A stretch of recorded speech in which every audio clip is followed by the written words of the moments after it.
Hey everybody, welcome to another episode of Purple Insider. Matthew Coller here, and the Vikings did not have media availability on Sunday. They had originally scheduled to have a normal practice on Sunday, but they, because of the weather, decided not to have fans out there or media out there. I don't know if they actually did anything. Maybe they went through some inside stuff. But so no practice to break down. They did practice on Saturday, so we could talk about some of the stuff that came from that, including one player who's kind of intriguing getting back. We'll discuss that. Danielle Hunter did some one-on-ones, so he's on his way back to actually practicing. And one of the reasons that we talked about not being too concerned that there was, some slow start for him because of the contract, because he would be able to get back into the mix quickly. But the big news of the day, the Vikings signed a wide receiver. Everybody get jacked up for Nikolah Harry. Am I right? Maybe not. Okay. Well, so the first question that I got from someone earlier today, I saw a direct message from a subscriber to the Purple Insider newsletter named John, and he said, why? What? And while part of the answer for why is that Tristan Jackson is down for now, it is not a super serious injury for Tristan Jackson, but he is not practicing, and it may take some time before Tristan Jackson actually returns to the field. Also, the Jalen Nailor injury is becoming a tad suspect, I suppose, because after he was injured, I think it was on the first day or the second day, then Kevin O'Connell said he didn't expect him to be out very long, thought that he would be back in a week. He was not back for the entire week, and so they need some more receivers. They've got some room there to bring in somebody else, and so they signed Nikolah Harry, who last year was with the Chicago Bears. He caught 7 passes for the Bears, and over his career, after being picked 32nd overall, he has 64 receptions, so about one season's worth of catches over an entire career so far. That is clearly not a success story as the 32nd overall pick of the New England Patriots. And I see some of you are already saying he's just a camp body, and that may be true that he is. But there does seem to be a philosophy here from Kwesi Adofo-Mensah that he's going to look at former high draft picks and bring them in and take swings at them. And I agree with you, Sarah. At least you didn't use draft picks on it. Right. They used nothing on Nikolah Harry, other than just a roster spot, which was created by James Lynch going on IR after he tore his ACL. But if you kind of look at some of the players that they've acquired, so you go back to Jalen Reigher and Ross Blacklock, Jawan Williams, and now Nikolah Harry, you can find a pretty easy pattern. All of these guys were high draft picks that did not work out in their original location, and now the Vikings are taking a shot at them. And, well, this usually does not work.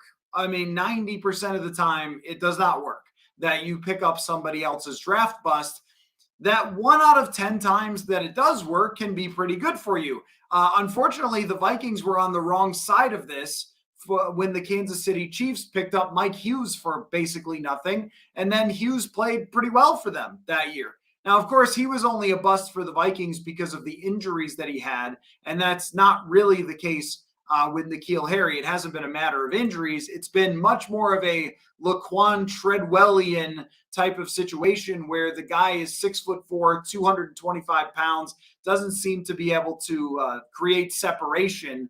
And that's been his main issue and why he hasn't been a main part of any team. And the odds of Nikolah Harry turning out to be anything but a camp body are pretty low, right? I mean, it would be a surprise if he came in and all of a sudden, and look, there have been many times that people have taken shots at Laquan Treadwell. I think he's still on a roster somewhere. That if you're a first round pick, remember Taco Charlton? That guy bounced around. He was with a different team every year. This happens a lot in the league where there's somebody who was scouted years ago by this person or that person and says, hey, we've got a chance to pick him up. It's boom or bust. I mean, probably more likely than not, it won't be anything and it won't matter. But every so often, you find somebody that surprises you. Somebody who has the talent click in, somebody who has the right situation for the first time, a coach that believes in you, whatever it might be, and it ends up working out. Now, again, Nikolah Harry hasn't shown anything that would make you believe that. His best season was in 2020, where he had 33 receptions, still had a 57 PFF grade, averaged 9 yards per catch. But is it worth it to bring in somebody that could have something there in some world when you pay nothing for them? Yes, I think it's a sound strategy for a team that is in a quote competitive rebuild, because Nikolah Harry is not very old. Nikolah Harry was drafted in 2019. He is 25 years old. The Vikings have some rookies that are 24 or 25 years old. So he's 25 years old. And if he developed into anything, then it would be really something like a great find. And that's what you're thinking about here. But also, I mean, even in the worst case scenario, it just nothing happens. He gets cut at the end of the day. But he is somebody who has played in actual games and has some real NFL experience, enough to be out there and making catches and making some plays. I mean, last year, a handful of catches for the Bears. He had a 49-yard catch last year. He had a touchdown in a game for Chicago. There are so many players that are looking to break into the NFL with no experience at all, who you wouldn't think could even get out there, right? And so you can bring in another guy from wherever, the XFL or a UDFA or something, but you don't know if they could do anything on an NFL field. So there is something to having a guy who's at least played before, that in the worst case scenario, if there's a couple of more injuries, you have a guy who knows how to play football. And that's the worst case scenario, is that Nikolah Harry ever gets on the field for the Minnesota Vikings. But I just think it's intriguing from a greater philosophy to continue to take swings. And where I didn't love it was last year with Jalen Reigher and Ross Blacklock, because that actually cost them stuff. It cost them draft capital to trade for those guys. And in that case, even if it's late round, I'm not sure that I like it. With Reigher, it was fairly significant, not like a first or a second, but I think there was a fourth or a conditional fourth involved. And so I thought, okay, that might be a little much to pay for somebody who I think that team was probably going to cut. But for Nikolah Harry, the fact that he is, not on a team at all, and you can bring him in and just see if there's anything there that fits with what you want to do, why not? I see zero downside to a move like this. And worst case scenario, we talk about knowing how to play NFL football a little. You're going to play him in preseason games. And if you look at kind of like an Albert Wilson last year, Albert Wilson did not make the team. He had bounced around. He was an undersized player. He had a couple of teams here or there where he had made some plays for. But Albert Wilson was able to run decent enough routes to give you a look at your quarterback and let him have a chance to have a real preseason game. If you have receivers out there that don't know what they're doing, and you sign a guy who's never played in the NFL before in these preseason games, it makes it very hard to evaluate a Jaren Hall, for example, who I think they want to work with some experienced receivers in preseason games. So in the absolute worst case scenario of this, you gave up nothing, you brought in a guy that might have some upside, and he ran around in some preseason games and at least got Jaren Hall some reps. Okay, that's completely fine. In the best case scenario, Nikolah Harry finds some stuff and becomes some sort of role player for you. Even if it's a number 4 wide receiver, he is a little more of a proven wide receiver than Jalen Reigher. Last year, Jalen Reigher as a depth wide receiver was a complete disaster. And Brandon Powell is here as well, but he hasn't gotten a lot of experience either as a receiver in the NFL. A handful of catches last year, but someone who's actually lined up on the outside, run the routes before, maybe, as a complete depth wide receiver way down the depth chart, it would make sense if he shows something is there and starts making plays in camp and starts to, hit some sort of ceiling that they thought he was going to reach when he was drafted 32nd overall. And yeah, of course, the tight end jokes are coming out. And I understand that he's a really big guy, 6'4", 225. And it speaks to how different I think that the league is from maybe years back when Kelvin Johnson was dominating, coming off the Randy Moss era, Terrell Owens. Everybody wanted big physical wide receivers, and maybe that was still in Bill Belichick's mind when he drafted him 32nd overall. But now, yards after catch, separation, like those things are kind of dominating in the NFL, and those guys who are really, really good at the very specifics of route running, like that, the Jordan Addison, for example, who is not physically imposing at all, but you see him open in practice all the time because of his separation ability, quickness, agility, footwork, specifics of details, all those sorts of things. And those are where, Nikolah Harry has never really latched on. So the expectations of Nikolah Harry are basically nothing, but sort of interesting when a team not only signs a wide receiver, but goes after one who has been a high draft pick before. And as a whole, I like this philosophy, as long as you're not giving up very much in terms of draft capital. But I think it is a smart approach to bring in these guys who may have developed along the way. Nikolah Harry is not out of the league. He's at least someone who is continuing to play and fight to have a career and so forth. And you just never know, is the way that I would put it. I mean, I'm sure a lot of us would say that he's not good. Why are they doing this? Who cares? And you're probably right. Like, you've got a much better chance of being right than being wrong if you say that. But the one guy who makes it is totally worth it if they find that person. And so I think that if you're the team that is constantly bringing in these former high draft picks, then great, right? Like, I think that's a good philosophy. You're not giving up much.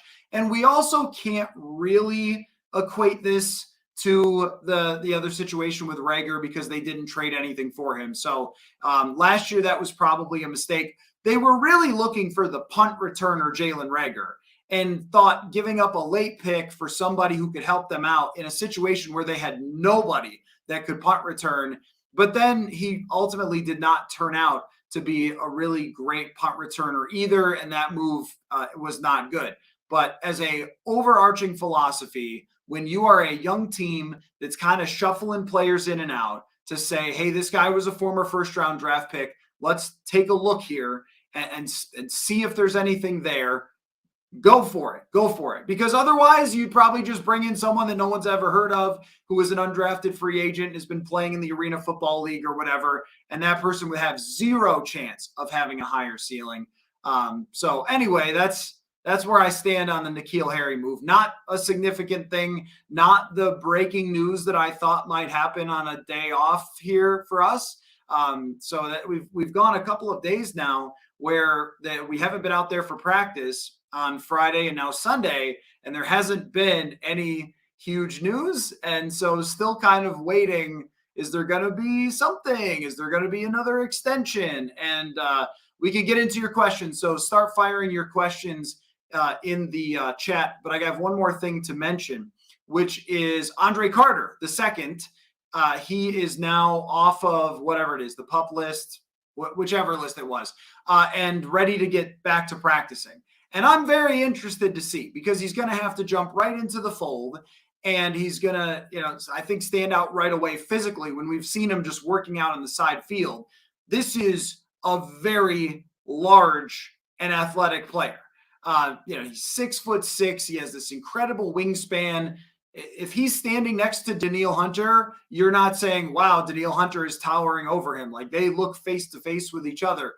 Doesn't mean he's going to be Danielle Hunter, but coming into training camp, he was expected to be one of the most interesting watch on a day-to-day basis players. And hey, Ivan Pace was another one of those guys. And now suddenly Ivan Pace has become a thing that when the Vikings won, finger quotes, the UDFA market by getting Carter and Pace, they looked at it as two players that might be something for them. Now, my expectations are always lower than what Ivan Pace has done. I expect it to take a while for these guys to develop when they get, picked up in UDFA, undrafted free agent.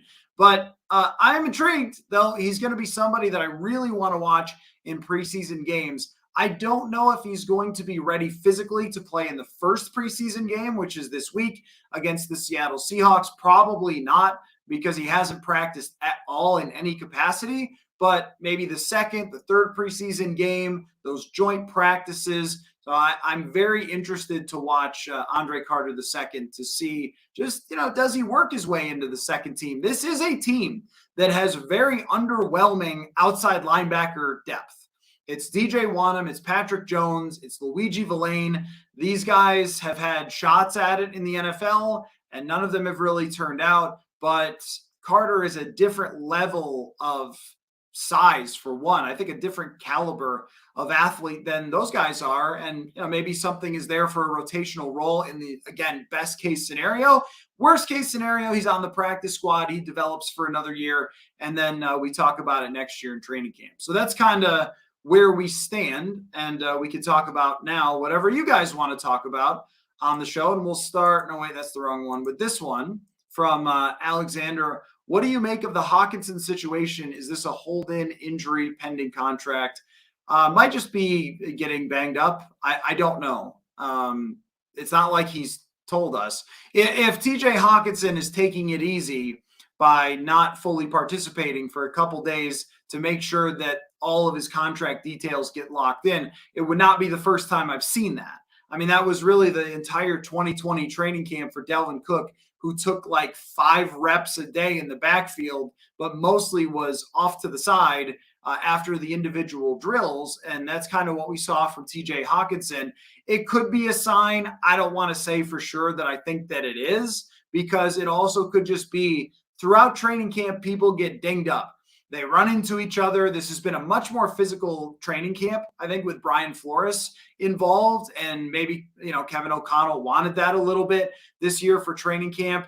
So it's possible that he just got a little dinged up and he's fine, but doesn't want to push it. And one thing that I really learned about Kevin O'Connell over these last 2 years is that he is going to play it safe. He is not going to push it when it comes to veteran players in preseason, in training camp. They are going to be very smart and very cautious with their key guys. I still, though, expect TJ Hawkinson to be a guy that they want to sign, and I think is the easier of the two between him and Justin Jefferson to sign to a contract extension, because Hawkinson has a very clear list of comps. So when you go to overthecap.com, it's very easy to find. That's got all the contract information. Just sort by average annual value, how much they're just paid per year, and you'll see your Darren Waller, your Evan Ingram, your George Kittle, Travis Kelce, and somewhere in there is where TJ Hawkinson goes. That's probably making it easier than it actually is to work out a long-term contract extension with a really good player. But everybody on each side, Hawkinson's side and the Vikings, should have a pretty good sense of where the dollar figures need to be for him to sign. And I think that, they could let this play out. They could let him, go through the year and you franchise tag him if he's doing great, or if he falls off, which I don't expect at all because of what a great fit he's been. But if he falls off, they could just let him hit free agency. Maybe they love Josh Oliver and he becomes the tight end. Anything could happen. But I don't know that that's a smart idea, because having to franchise tag him comes along with a huge cap hit. Even if it's only 13, 14 million, that's still the entire cap hit. You can't mess with it. You can't push money down the road. You can't make it so later on you can change this money to that money to create emergency cap space. It's just, that's the dollar figure. That's the cap figure. That's not that favorable for the team. And for Hawkinson, it's okay, but it's also not as much guaranteed money as he would get if he was to sign right now. And a great way to, kind of baseline it is teams can franchise tag a player twice. So if you were to franchise tag somebody twice, how much cash would they get? So that'd be, let's say it's $30 million for Hawkinson. Well, that's what you shoot for with guaranteed money. Now, that's probably not going to be that much. Just in general, I mean, the team's going to want to come in below that for guaranteed. Although I'd have to look here and I can try to look this up as I'm talking, what the other tight ends got for guaranteed money. Let's take a look here, because I feel like that's a pretty safe number to start with if you're talking about like a 5-year contract. Let's see. Yeah, Mark Andrews got $30 million fully guaranteed and $37 million in total guaranteed. Kittle got 40. So yeah, that's actually a very good number. There's Dawson Knox, Cole Kmet, who just signed, Kyle Pitts. Well, that's the rookie contract, but Dallas Goedert, Mark Andrews. I mean, I think TJ Hawkinson and Dallas Goedert and Mark Andrews are really good comps. So you look for $30 to $40 million fully guaranteed. 15 to 18 per year. It doesn't seem like a tremendously difficult number to land on for both sides. So I don't know if it's any sort of, hey, we're right on the cusp of signing this extension. Let's not have him practice and risk any sort of injury right before he does that. But I do think that that's something that should be on the way. Bob says they better extend TJ. They gave up picks for him. A second round pick. Now, I didn't have any problem. Look, if that ends up being just an all-in move and he's here for 2 years, it's still worth the price. They paid a second. They got a ton out of him, a ton. He was great last year. He helped them big time down the stretch. It wasn't his fault. Kirk checked to him on 4th and 8. He had a great game in that playoff game. He had 10 catches. I mean, geez. I mean, wow. So he was great. And then he's going to play this year. So if you gave up a second round pick for somebody who was great for 2 years, I mean, that's pretty good. But they could franchise tag him if they want to. So at very least, I think they're getting 3 years out of TJ Hawkinson. I just think considering his age, it's more favorable to extend him long term. Let's see, from CJ Ham is the man. Love that. Off topic, but if KOC was the coach in 2018, do you think Diggs would have demanded a trade? That is, he didn't demand a trade till the end of till early in 2019. And actually, I think that it wasn't the 2018 offense I think he had a problem with. I think it was actually the 2019 offense, because in the middle of 2018, that's when Mike Zimmer and John DeFilippo butted heads. And that was kind of the cause, because Zimmer wanted it to be a run-first offense, and DeFilippo wasn't doing that. And so then they got in their rift throughout the middle of the season about how much Dalvin Cook was getting the ball. But go back and look at those stats from Stefon Diggs and Adam Thielen. They're throwing the ball all the time. Kirk's at the center of the offense, and they were putting up big passing numbers to start that season. But it was actually a game against the Jets where they won easily that Zimmer got frustrated with the lack of running, and it seemed to devolve from there as they had some struggles later in the season. And then when they hired Stefanski and really implemented this run, play action pass offense, I think that's where he really got upset. And of course, when he missed practice the one time, it was coming off of that horrible game against Chicago. And I think that was frustration boiling over, which we saw a number of times from Stefon Diggs. But to your point, more likely than not, if Kevin O'Connell's the head coach, it's a pass-first offense. It is a more players coach. And what Stefon Diggs said, and I think we all knew this before he said it out loud, was that the lack of communication with the organization was a major issue for him. And I think that they resolved whatever issues he had in Buffalo because they were able to communicate with him. And so that right there is probably enough to answer your question and say that, yeah, Diggs probably still would have been here. Now, here's the other thing to think about. If Kevin O'Connell is the head coach, 2018, 2019, not only is Diggs still here, Justin Jefferson might also be here, because they just drafted Jordan Addison when the previous regime was like, no, we have 2 good wide receivers. We don't need another one. Nothing in this organization's history would ever suggest you need another one.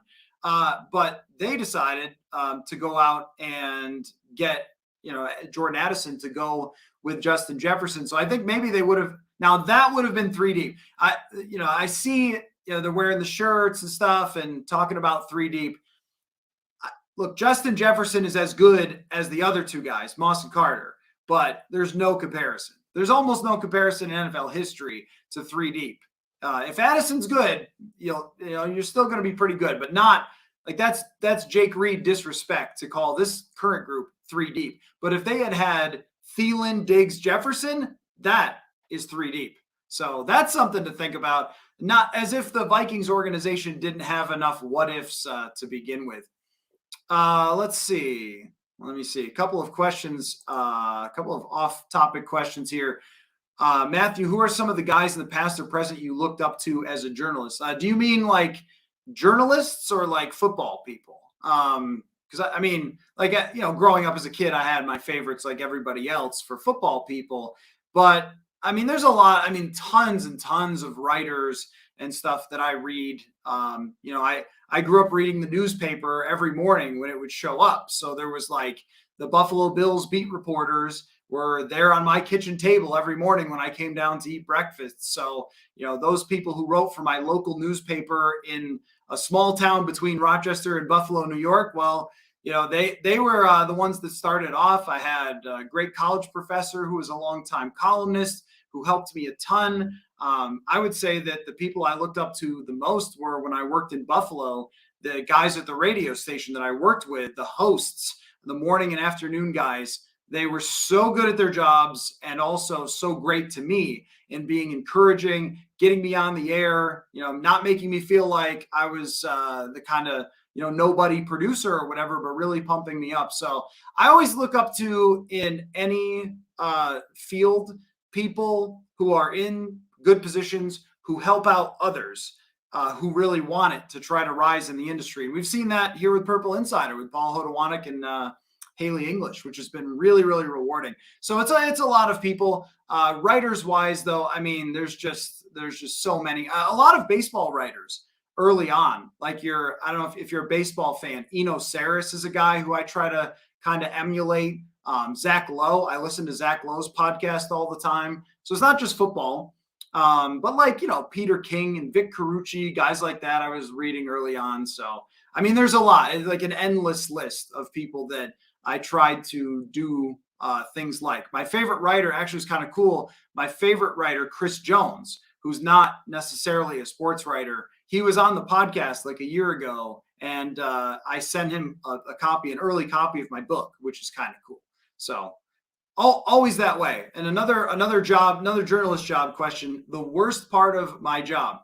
Well, first of all, let me say there are no worst parts of my job. I worked at McDonald's when I was a teenager and in college at a grocery store. There's no worst part of this job. This job is much better than that in all facets.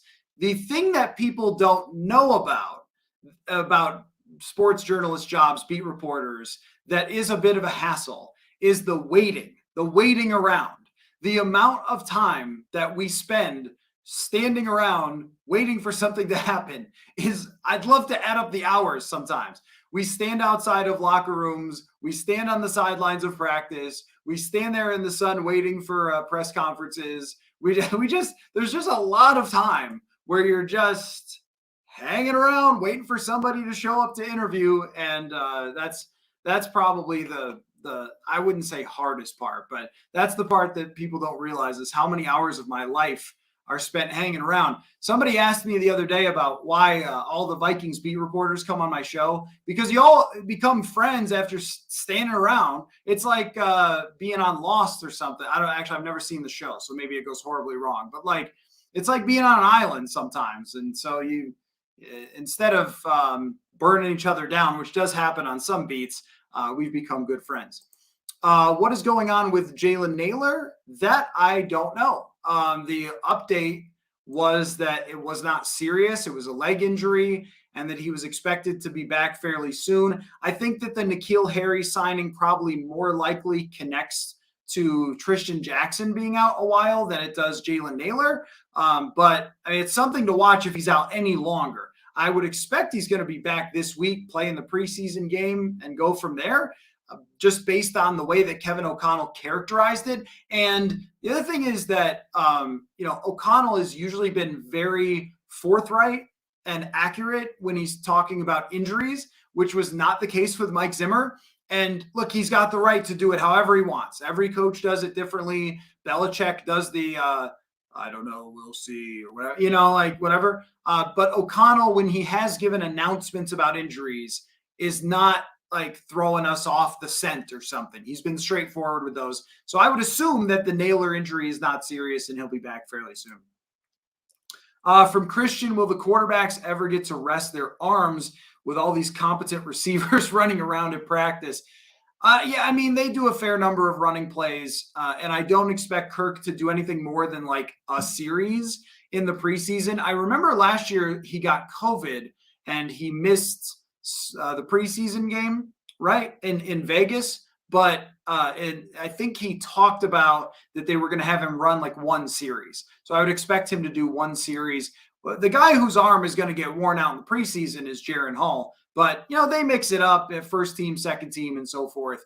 But yeah, I mean, Kirk Cousins has been blessed by the receivers that they have. And I don't know if Nikolah Harry is going to be one of them, but at least so far, the group of wide receivers, even down to the depth guys, what Tristan Jackson was doing, even without Jalen Naylor there, Brandon Powell is making catches. Thayer Thomas is making catches. He's a guy that I really want to see in the preseason. And Tuesday night, by the way, and we're going to be going live Monday, Tuesday, and then, of course, after the game. But Tuesday night is another night practice. We'll also sort of double that as a preseason preview. So we can kind of go through all the things we're looking for in the preseason game. So make sure you join the live stream then. But yeah, I mean, there is, especially their top three wide receivers, but it's even been the depth this year that's looked much better than last year. From Delton, Irv Smith talking that bleep in camp with the Bengals. This is the best coaching staff I've been around. Still think we should have been taking him. Still think we should have taken him over DK Metcalf. I don't know that I ever thought they should have taken him over DK Metcalf. Maybe that was an old take that I had that I don't remember, but I was the biggest banger of the third receiver drum when Stefon Diggs was still here. So DK Metcalf, AJ Brown, both guys taking over Irv Smith. I will say, though, that with Irv Smith Jr., in saying that about the Bengals, you could say it's talking that bleep, but the Bengals, look where they've been recently. I know that's because of Joe Burrow. You know that's because of Joe Burrow, but if they're a team that's been to the Super Bowl and AFC Championship, you can say that. I mean, the Vikings have, a first round out. They have one playoff win in 5 years. So you could say it. You could say you're joining one of the best coaching staffs in the league. I also think that that's true, that the Bengals really do have a great coaching staff. And Zach Taylor did a tremendous job sort of transitioning that team last year once they had a little bit better offensive line to being a more I should say that they still had a flawed offensive line and transitioning to getting the ball out of Burrow's hands quicker and not taking all of those sacks. So sort of making up for some of those, deficiencies. And then they went into free agency. They got Orlando Brown. So they're a beast. They're a beast football team. And look, if it works out for Irv Smith there, who can really be mad about that? I mean, he showed a lot of talent during his time, and he just had bad injury after bad injury. I thought Irv was a good teammate and was a good player at times for them, and it just didn't work out. So if it works out in Cincinnati, then good for him. Any update on Reisner or Darby? No, we'll see if that happens tomorrow. Maybe when they get back on the practice field, end of the weekend, maybe we'll just show up there and those guys will be on the field. I don't know. With Reisner, him leaving town, I think sometimes that is a sign that the guy's not going to sign. I don't know if that's the case with Darby, if it was just a workout. Reisner seemed a little more serious for them. It was weird because Kevin O'Connell, when he was talking about Reisner, he was it seemed like he was talking about Reisner as if he was already on the team. Like, well, we don't know where he's going to play. But he's not on the team, so I don't know. And yet, like I said, he left town. He hasn't signed. But I haven't seen him, and someone can tell me if I'm wrong, I haven't seen Dalton Reisner gets a bunch of other visits from everybody else, which does make you wonder what the heck is with that. Like, is there some reason? I don't know. He had that shoving match with the backup quarterback last year in Denver. Is there some personality reason? Is there some injury reason? He's been healthy through his career. He just seems like a guy who has had a pretty good start to his career, was a fairly successful draft pick for them, yet they don't want him. and nobody else seems to want him? Is it his price that is holding him out? Like, you do have to ask that question. Why is Dalton Reisner not signed yet? It does seem like a good idea to me and everybody else to bring in competition for those guards. But there is a part in the back of my mind that's like, what? So what's the deal there? From Swerve and Mervin, great to see you. Regarding positional value in the draft, do you think drafting players at non-premium positions is less of a problem if they end up being great? Did Delvin end up being worth the first? Well, Delvin was a second, but yeah. No, I don't think so. Because the standard for great is so high and so rare, right? Like, how many safeties were taken in between Harrison Smith and Lewis Cine? Like dozens and dozens of safeties. How many of them became Harrison Smith? And what you can do is you can justify your pick at a non-premium position by saying, well, we think he can be the next Harrison Smith. But how many are there? How many guys have that resume to make that pick worth it? Now, Lewis Cine was a back of the first 10 pick. So this is always like a floating thing, because if you're picked 32nd as a safety, is that a bad idea? Probably not. But like, think about Kyle Hamilton, and he might be great. Kyle Hamilton, it was projected as a super high pick. He drops a little. If they wanted a safety, maybe that's the guy they should have picked. But still, Hamilton has to be amazing to justify that positional value. If you draft a center, even like Quentin Nelson, like, was Quentin Nelson a success in Indy? Kinda. He was a great player for a couple years, but I don't know. Like, did they do anything with that?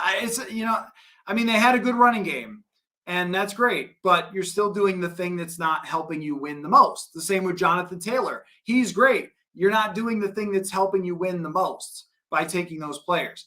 Was Delvin worth the draft pick?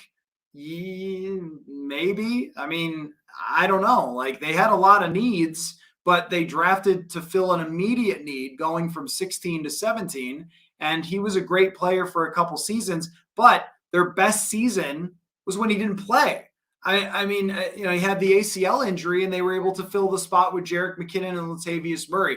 So, it's different standards for each position. A game-changing linebacker like Eric Hendricks, a game-changing safety, yes, that can justify the draft pick for sure. But a running back, it's really hard to do when you can argue, hey, the times he was out, Madison was good. The times he was out, McKinnon was good. Murray was good. So there's just so many of them that it is hard to justify. It's a great question. And that's why I liked much more what Kwesi Adofo-Mensah did this year with the positional value. That doesn't mean you should only ever draft wide receivers, corners, edge rushers, tackles, and quarterbacks. Like, you do need those other positions. But if you draft, say, like a linebacker in the first round, that guy really has to be great, because he's not that hard to replace, and he's not that expensive to replace in free agency. And that's a major factor to it as well. Safeties, for example, is it hard to replace a partner for Harrison Smith? No, it is not. Now, I think they were thinking a couple years down the road that Lewis Cine would be Harrison Smith's ultimate replacement. That could still happen. But in the short term, it was Anderson Dejo, it was Anthony Harris, it's Cam Bynum. Like, you can always kind of find the next guy at safety if you have somebody like that. So, it's a varying thing. It's kind of a player-to-player type of situation. But I tend to think that there's a reason why we talk about it this way with the positional value in the draft. From Alexander, from a fantasy perspective, I think Madison is underrated. Do you see him starting the season as a 3-down back? I do. Yes, I do. I have not seen, and this can change, because remember how good Ty Chandler was last year. So this could change. Ty Chandler could play excellently in preseason. They could be very excited about him. Off we go. Right now, it looks like it's Alexander Madison, number one with a bullet, and then other guys will get in occasionally, if at all. It might just be that he's used the same way Dalvin Cook is or was, and when he's done that in the past, he's been good. Like, he's not a guy that I think just has like short bursts. I think that he is a guy that, is kind of a grinder and is a 4-quarter, 3-down type of player. Bob, I'm going to have to probably disagree with this. JJ will be better than Randy Moss when it's all said and done. We have to remember when we evaluate these things by era. So when Randy Moss came in, he was the centerpiece right away of literally the greatest offense ever. I mean, Randy Moss changed the game, saved the franchise, is one of the not one of the 20 best receivers, is one of the 3 best receivers, the 5 best receivers of all time. And as great, I mean, Justin Jefferson is sheer greatness, and he can certainly get his name up in that conversation. But what Randy Moss did is almost an unreachable bar, really. And it's not something you can just look at statistics, which of course, Randy Moss's statistics are some of the greatest ever. But Randy Moss was placed onto a good New England Patriots team and made them an undefeated Patriots team. He was on an undefeated regular season team and a 15-1 regular season team as the centerpiece of that offense for both teams. I mean, there's nobody who will impact the game ever like Randy Moss did, I don't think. Because here's the other thing, too, that defenses and cornerbacks, when you consider the gap between how great Randy Moss was and how great the defenses and corners were at the time, it was way bigger than it is now, even as great. And that is not a slight on Justin Jefferson. I think Jefferson would tell you that's the guy he's chasing. And that's a cool thing to have, is him to chase Randy Moss. But I think that the bar is so high that even if he sets records and things like that, impacting the game like Moss, I mean, that's like saying, that Dalvin Cook would be like Adrian Peterson. That's like greatness, but not quite the transcendent top running back ever. We'll see. I mean, we'll see if it changes. I think if he does this same thing year after year after year after year, I look at him as like an AJ Green of this era, which go back and look at AJ Green, like before you go like, oh, I think he's better. Go back and look year after year after year of just sheer greatness. But Randy Moss is one of those, when you start talking about the greatest players in NFL history, his name comes up pretty fast. And that is just a super high standard. Alexander says, I don't think the Vikings will get the value they hoped in selecting Scene. I do think that he takes over for Smith in a year. Yeah, I do think that we should still oh no, is that the case? Hold on a second. Hold on. Now, were we having bad audio there, friends? I'm sorry if we were. Let me know if we were having some bad audio there and if I fixed it. I hope that's not the case. But Jonathan texted me, Jonathan Harrison said that it sounded like it was coming from the camera and not from the microphone. Oh, I hope that's not the case. That's the worst when that happens. Anyway, so let's get back. Oh, no, it was. Oh, that's the worst. I'm sorry, guys. I hate when that happens. Jeez. Oh, I'm sorry about that. Anyway, you're right that he is already breaking records. It's just not quite the same. Let's see. From Ryan, I may have missed this over the first few practices, but who's leading the punt return drills? It's Reigher and Powell are the guys out there. I think it's a clear competition between those two now. Oh yeah, sorry about that. See, I've told you guys that the studio situation is still coming along. I felt like I finally found a good angle for the camera, and then forgot to get the microphone in there. So, well, I really appreciate you guys. Next time, let me know if it sounds weird. It doesn't sound like this. Definitely let me know. So anyway, really appreciate that though. You guys let me know. But anyway, yeah, the punt returns thing seems to be between Powell and Reigher. And I guess we're going to find out soon, like who is the number one punt returner, because I would expect both of those guys to be playing in the preseason games. So we'll see who goes back there first. And that will give us an indicator, a little bit of who's leading that race. It could go either way. I mean, I've been leaning toward Brandon Powell because it looks like that he's able to, run routes a little bit better and maybe understand the offense a little bit better than, Jalen Reigher, but it could go either way. I think that they'll probably not really plan to use either one of those guys in the offense. So the best punt returner of the two could win that job. And also it does have some cap implications to cut Jalen Reagor, and this could matter. So if they extend TJ Hawkinson and they extend Justin Jefferson and they move some of that money into this year, and they can't afford to take a $2.5 million hit getting rid of Jalen Reagor, he might make the team and just be the punt returner again. And then it's sort of a bad break for Brandon Powell. By the way, reminder, later this month, I am headed out to Las Vegas to go to Circa, the hotel out there in Vegas, which also I am going to be at when the Vikings play against the Vegas Raiders later on this year. So that's going to be fun. They are hosting the biggest pro football contest in Las Vegas. It's back again for a 5th year, $14 million in guaranteed prizes only at Circa Sports. You have to enter in Vegas. So you have to make your way out there at some point, which I know you guys love to do. Play from anywhere, though, with 2 ways to win and no rake. Play the Million Pro Football Contest with quarterly payouts, 100% payback. Pick a winner with the Survivor Contest. Select one team each week with no point spread. Get your share of $14 million in guaranteed prizes. Circasports.com. That is CIRCA sports.com for details. I appreciate them as a sponsor on the show. Very cool to have them, and also to be the official hotel of Purple Insiders travels out there when the Vikings play Vegas. Slaw says, you don't think we could find a taker for Reagor for a conditional 7th?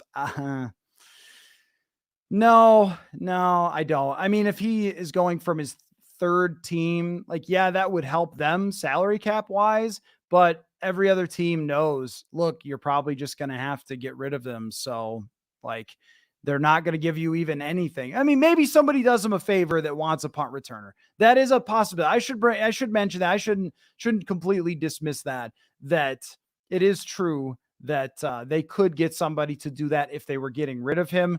But it's also realistic that if the punt return battle isn't wildly Brandon Powell, then it's probably going to be a situation where they just keep Reagor and don't have to take that cap hit. From Christian, Cook had a Hall of Fame ceiling, was able to prove he could have been for at least one season. Yeah, that's a good point. I mean, that's the point about Randy Moss versus anybody really is put the Oakland years aside.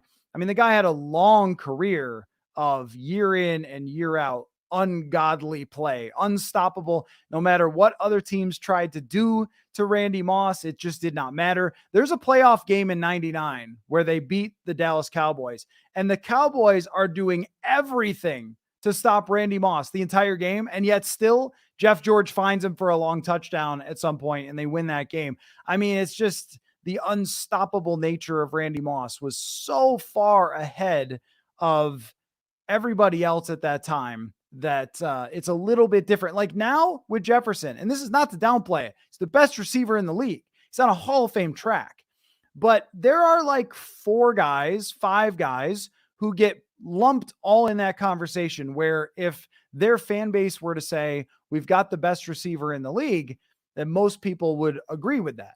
And that was not the case with Moss. It was like him and Owens, but I think Moss was decidedly better. So, you know, it's just, it's an interesting discussion of what Justin Jefferson, his long-term career, like what his legacy can be. And it's very rare that you start to talk about that this early in somebody's career.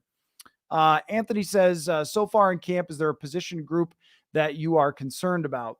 Well, the corners are the conversation when it comes to like concerns right off the bat, because even though I think that like I've liked the way that Brian Flores is dealing with his cornerbacks, the fact that Brian Flores is sending a lot of blitzes and he's having these guys play to their strength, man-to-man coverage, with 2 starters right now who have virtually zero experience in Mekhi Blackmon and Caleb Evans. Every time they get beat, other than by Justin Jefferson, you still go like, oh, is that going to work? Is that going to work? And sometimes it's hard to say just based on training camp practices. And both of them look like they can move, they can cover one-on-one. Still, you're talking about guys with no experience. And that could be problematic as they face some good wide receivers throughout the year. So that's like the biggest starter right there, is we got to discuss the corners when you're talking about concerns. Defensive line overall, you get Danielle Hunter back, but James Lynch is out for the year. That's not a huge thing, but all of a sudden the depth, you start to go like, okay, well, if Marcus Davenport doesn't work out, who's the next man up? All right, that's DJ Wanham, Patrick Jones, Luigi Villain. All right, that's not great. And Harrison Phillips is a veteran. We know what he is. Dean Lowry, it's hard to say what he's looked like in camp so far. He's a veteran. He should look fine. And then Kairos Tonga, who's been a nice surprise, but that is not an imposing, terrifying defensive line. And what I think you're looking for, and we'll see if this happens, is for some guys to show up. Like, I've liked what I've seen from Jaquelin Roy. Haven't seen much from Asazia Tomowo yet. Again, preseason games might be a chance for him because he's working with the third team. So, those things kind of matter. We haven't seen anybody really getting up into that second team that is young and that we didn't expect. So defensive line is, an issue there. And Digits, and then a bunch of numbers, love that name, says, I'm concerned with the O-line and D-line interiors big time. Is that fair? Of course that's fair. Yeah. When they bring in Reisner, if you don't say to yourself, oh, do they not love what they're seeing? And even if it's for Chris Reed, even if they're concerned that Chris Reed's not going to be ready to start the season, and that's the only way that the only reason that they decided to do that, still, you have to say it. Wait, are they not seeing what they wanted to see from progression out of those two guards, particularly at right guard is what comes to mind for me first, because the offseason between year one and year two is normally enormous. And so, I think that if you're talking about the offensive line and the interior, that's what they need in order to be a good offensive line, is those guys to take a step forward. So when you're bringing in somebody who's a veteran that nobody signed already, it's not quite a Jake Long situation from a few years back, but it does make you raise an eyebrow like, oh, are they seeing what they wanted to see? And just in general, this was one of the worst, even with Garrett Bradbury being better, interior offensive lines in the entire league last year in terms of pressures, sacks, if not the dead worst last year. That needs to improve. I don't know how to tell yet if it has, just based on practice. Kirk Cousins has been getting a lot of pressure. They've also been sending a lot of blitzes. That's not easy for them to pick up. It's something to continue to watch. But if they don't sign Reisner, doesn't look like they're adding anybody. It doesn't look like they're adding anybody on the D line anytime soon. I thought they might go get Justin Houston. They decided not to do that, and Carolina got Justin Houston. Let's see here.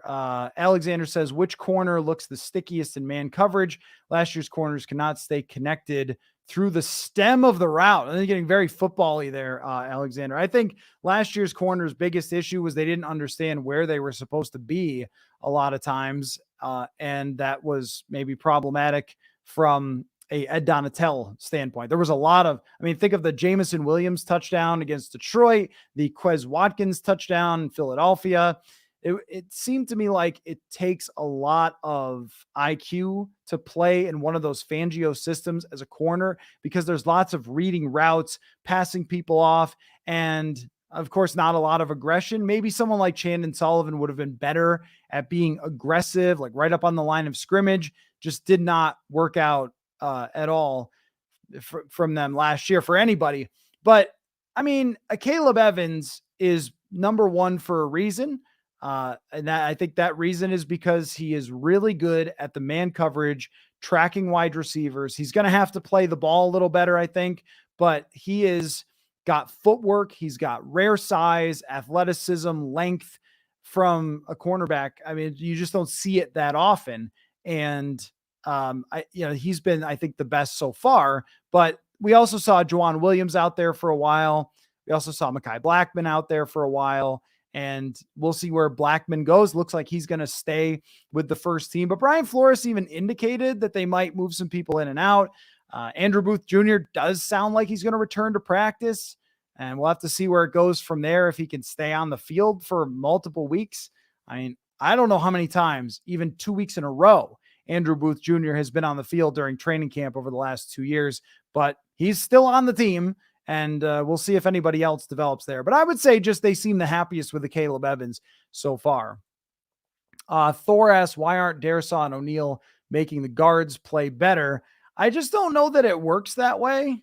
I mean, I'd have to ask an offensive line expert if they think that, and they might think that, but I haven't really seen that from like the PFF grades and stuff. Looking at over the years, they have often had good tackle play, and it just doesn't seem to translate because what you end up seeing is just so many teams start to attack the middle. They run those stunts, those twists, blitzes at the middle, and they will leave their defensive ends one-on-one with O'Neal and Darrisaw, and they're out on an island. That's not easy to handle, but all the other pressure is coming up the middle at those guys who are considered the weaknesses. And then, they know that they're going to melt when they pressure them like that. There's really nothing that Brian O'Neal can do to help his guard. There's nothing that Darrisaw can do other than the fact that they can be on islands, which does help.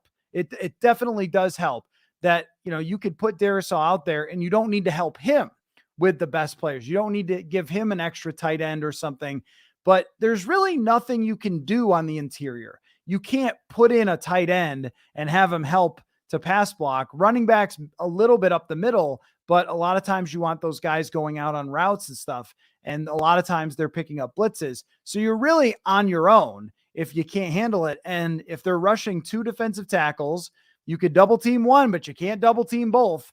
And, ultimately someone's going to get one-on-one and has to beat their man. From Joe, with a new receiver decent offensive line play and a new aggressive defense, does any of it matter? 4th and 8 check down when it matters. It's always a question with this team during the Kirk Cousins era of, can you put together enough to make it matter? And they've had good defenses at times, 2018, 2019. They've had unbelievable receivers. They've had good coordinators for the most part, offensive coordinators. And that's great. And it's always been just sort of a day late, dollar short. It's just hard to do with him as a quarterback being limited in his mobility and his arm strength, not when he can set and throw, but on the move. When he has to escape or make a play out of structure, like you see so often from so many good quarterbacks, that type of thing, it does limit you, I think, for your ceiling. Now, what I would say is where it matters is they can win the division. They can be a very good team. You always have a chance if you're in the playoffs, some chance, but where it matters is the future as well. If you have Brian Flores as your defensive coordinator long-term, which I think it's very possible that he is here for multiple years if he doesn't get a head coaching job. I don't know if he will. The NFL is pretty good at blackballing people when they don't like them. And so if that ends up being the case, that Flores is here for a while and they've been developing these young players, they will have to go get edge rushers, interior rushers at some point. But the young secondary is really key. Like Flores can make up some of the pressure, but you can't make up, can somebody cover somebody, right? And so you've got a really good setup for the future. If you do bring a different quarterback who is cheaper and is a better athlete, and it gives you a chance to set that player up for the future. That's kind of how I look at it. Like, does it matter? Of course it matters. I mean, this could be still a very good season for them. I think you do have a ceiling when you have Cousins as your quarterback, but also if we're at the end of this year and saying, look, the secondary played much better than we thought, and Jordan Addison's a star, and Hawkinson is going to stay, and the offensive line developed, and here we go. Now you are a team on the rise all of a sudden after being kind of a middling team. And even if you win 10 games, all those things probably have to happen. And you're going to be on the upswing when you do decide to change quarterbacks. Let's see. Also from Joe, is Dalvin Cook waiting because no one wants him at his price? That's absolutely it. Yeah, 100%. I think Dalvin Cook is waiting and hoping that someone gets hurt and has to bend to his price. But the league, how it works inside front offices is these guys put a price on a player. Not do you like him, do you not like him, but it's how much would you pay for him when they're a free agent? And if the answer for how much would you pay for him is not that much, and he wants way more, then every team's going to say, I just can't do it. I mean, everything is sort of an auction of sorts, right? It's like, at what price do you raise your thing and say, I'll pay this much for Dalvin Cook? And the league is at this moment saying, nah, I'm not raising my hand to pay that much for a running back that seems like he's not the same guy that he was before and probably wants too much guaranteed money. So I think he's going to be waiting maybe a little bit of a while and eventually have to just take a job or not. I mean, he could just say, I'm going to sit out and somebody can sign me mid-season, but there's no chance he's getting the money that he thought he was going to get. Let's see. Crazy scenario for you. Jordan Addison is a star receiver at the end of the season. Do the Vikings consider trading Justin Jefferson for picks and giving Kirk a long-term deal? No, they don't. Nope. Never. Not in 1,000 years. 0% chance. No. If Justin Jefferson is, or if Jordan Addison is great, they will still try to sign Justin Jefferson to the biggest contract ever given out to a wide receiver, and they will be extremely happy. And they will also probably be pretty confident that they could bring in another quarterback and throw to those two guys for the rest of his life and have a wonderful time, and they'll all be happy. The value of having multiple wide receivers who are great cannot be overstated in NFL history. Like, not just from today, but NFL history. Go back to 1991 Washington. Look at their offense. 3 great wide receivers, dominated, had one of the best seasons in NFL history with Mark Rippon as their quarterback. The Vikings, Randall Cunningham comes out of retirement, have one of the best seasons ever with 3 deep. This is something that's been going on forever. You can't guard everybody, but you can guard one guy. And I think that the Packers made a huge mistake putting so much on Devontae Adams and not ever going out and getting that other person. Also, think about it from this way as well. If Justin Jefferson is super, super expensive, but Jordan Addison is on his rookie deal for 3 more years, that means that you are getting very expensive performance, very inexpensively from Jordan Addison, and it balances it out. So between your 2 superstar receivers, you'd be paying like $15 million a year average between them. If, and that's kind of the advantage that you can get by drafting a great wide receiver. Whereas think about this, when they were paying Thielen and Diggs, they're paying like $30 million between the 2 combined. But when you get a player like Justin Jefferson, and I know that it gets discussed every so often because of the contract, you just do not let him go ever. Justin Jefferson is in an echelon of don't let him go ever. Like Aaron Donald. If the Rams got rid of Aaron Donald for draft picks, you'd be like, you're insane. You're lunatics. And you'd be right. So they didn't, and they kept him and they won the Super Bowl. Like that's how you do it. You just don't ever move on from those players. You keep them for life if they'll stay. From Anthony, I agree on the O-line and D-line being a concern. If your pass rush is good, you can manage with average corners. I don't know that I fully agree. I mean, average corners, yes. Actually, I agree with average corners. And I think San Francisco has shown this, where they have these beast defensive linemen, and Philadelphia as well. And they'll kind of piece together their corners with some veterans. Average corners is the key. Bad corners, no. If you have bad corners, you are in a bad place. In my mind, there's like nothing that helps you if you have bad corners. If you have bad corners, the teams are just going to take advantage of you. Even if you can pressure them, there's literally nothing you can do. Christian Tonga, 338 pounds, excluding Kelvin Avery. Phillips is the next biggest DT at 307. I feel like we need another big body for goal line stands and 3rd and shorts. Yeah, I think they view Jonathan Bullard as that guy. He does get first team reps. They clearly liked him enough to bring him back. But I mean, I agree that they kind of have one guy that holds down that nose tackle position and nobody else. And it's a very flimsy spot. Calvin Avery doesn't look to me like someone who's ready to play. He's not really getting, I think he's just all 3rd team reps at this point. So doesn't look like a guy who is going to press for a spot there. So it is pretty much on Khyiris Tonga to be the run stuffer in the middle. And if I still look at this D-line and go, I'm not sure they're going to be great against the run anyway. Like Tonga has played well in training camp, but overall, and Phillips does have a good career. Overall, sometimes these hyper aggressive defenses, the ones that put their DNs way outside the tackles, and then you have, Jordan Hicks, who's good, but inexperienced linebacker, inexperienced corners tackling. So if it gets past the first level, it could be a little bit of an issue. From Alexander, I would be excited if Delvin signs with Miami. If he signs with the Jets, it just hurts Breece Hall, and Cook's ceiling is also limited. Yeah, I mean, those teams seem like they're just kind of going to wait him out. Like neither one of them really needs Delvin Cook, and they're just going to kind of wait. That's how it looks. And they shouldn't pay him like $10 million or whatever he wants. From Josh, I tend to agree. That's why I called it a crazy scenario. Yeah.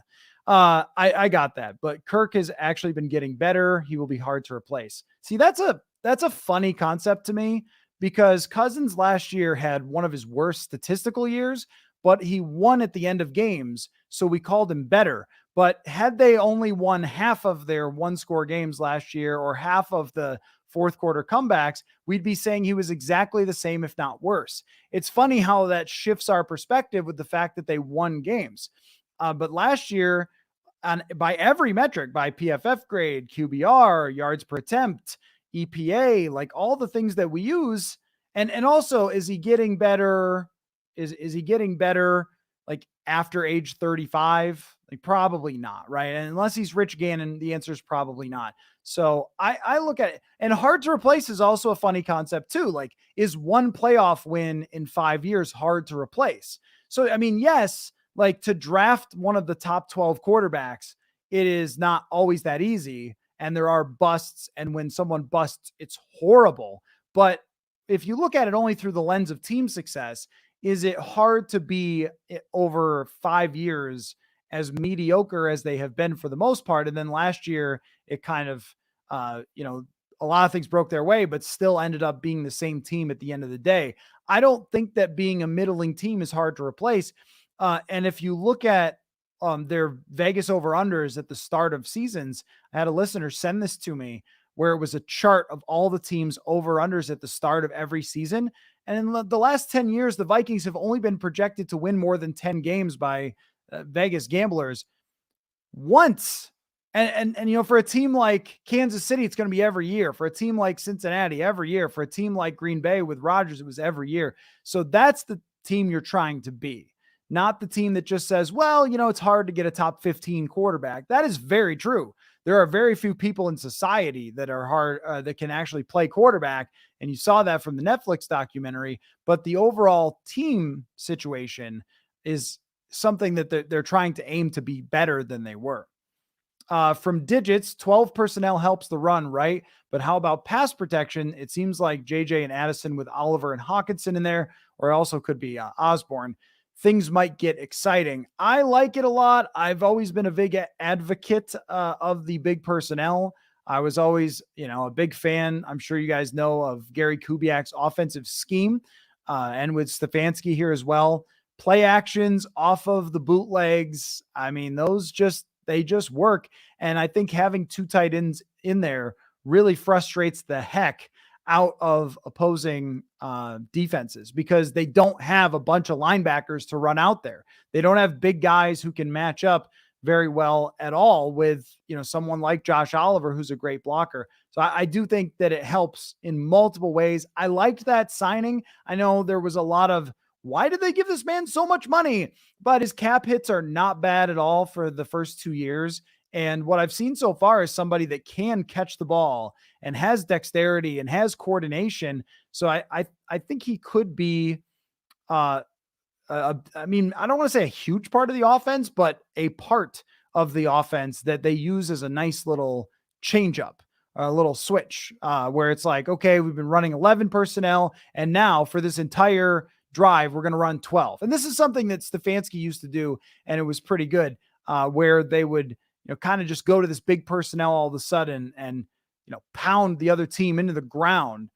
That's like a nice tool to have in your bag that they truly did not have at all really last year. And I mean, last year, you think about what was the reason they had to make 8 fourth quarter comebacks last year, because they couldn't put teams away. They kept keeping teams in the game. And this year, I think they really want to be able to put teams away with the run. It's hard to build your team with these short-term, fully guaranteed deals. At quarterback, it is. I don't think having one super expensive wide receiver is going to be all that difficult to work around. Darisaw is going to sign a big contract as well, but teams who win games pay people. Like I know that we get like super money ball and we just don't want to pay anyone and we want to trade everybody for draft picks, but you could draft 100 receivers in a row and never get another Justin Jefferson. Like that's a guy who can help you win an actual Super Bowl. So that's not somebody I would ever trade in a million years. And I would be happy to pay him because the salary cap is actually quite big. Like there's a lot of money to spend there. It's just that when you spend so much of it on Kirk Cousins over the years, that's where there's some of the other limitations. So you do have to balance it out with a rookie quarterback contract, at least to start, or other rookies have to hit. So this is kind of like what the Vikings had in 2017 was an expensive quarterback in Sam Bradford, but they had other rookies who had recently hit. So there's not always just this route is the only way that ever works. From Josh, what do you see as the highest realistic rank of our scoring defense? I think probably 16th. Could they be league average overall? One thing I looked back at and found to be interesting was in 2020, Brian Flores' defense was number 1 on third downs. And that's awesome. And I think it's part because of scheme. And I'm doing an article about one of his schemes that's really creative and frustrating for offenses. And I think that's where you see the coordinator. And it was this way for Zimmer, even when they had bad defenses, they would still be good on third downs a lot because the coordinator can make a big difference. So if they can improve on some of those key downs and key situations and just get off the field sometimes, that can make a big difference. But it's got a ceiling of 16. There are a few injuries away of there's nothing Brian Flores can do about this thing. And then, could be 30th because of the personnel that they have. If you have just a couple of injuries, a couple of corners go down or something, and then you're just playing who knows who. That's what happened in 2020. They lost a bunch of corners and you're playing who knows who. And it was not a good situation. And so that's health is going to determine this a lot because they truly don't have a whole lot of depth on this team. Anthony need Kwesi to find draft capital for next year's draft to move up for a quarterback. Well, in the past, and let's just say that, it's not Drake May and it's not Caleb Williams, but let's just assume that some other guys, do rise up and are considered first round draft picks, like an Anthony Richardson this year. So I don't know who it is, Bo Nix or Michael Penix or Spencer Rattler. Like these are some guys that are, bandied about, but let's just assume that there's a guy that they like. I think you can go from whatever they are, 20th. I was just trying to think of where do I expect them to draft? 20th to 10th and spend 2 first round draft picks and get your quarterback. And they might be having a fairly young team at the moment in a position to do something like that. And even though it is giving away some of the future, you've still been building for the future for several years. And you're still going to get a massive cap advantage by trading up and getting that quarterback. They can do it. Now, I still think that, maybe there are some moves that they could make to try to, boost that capital, and trading Danielle Hunter was one of them. In fact, if they were going to really focus on next year, trading Danielle Hunter would have actually quite helped a lot. Sarah says, pity the 2022 draft class was terrible.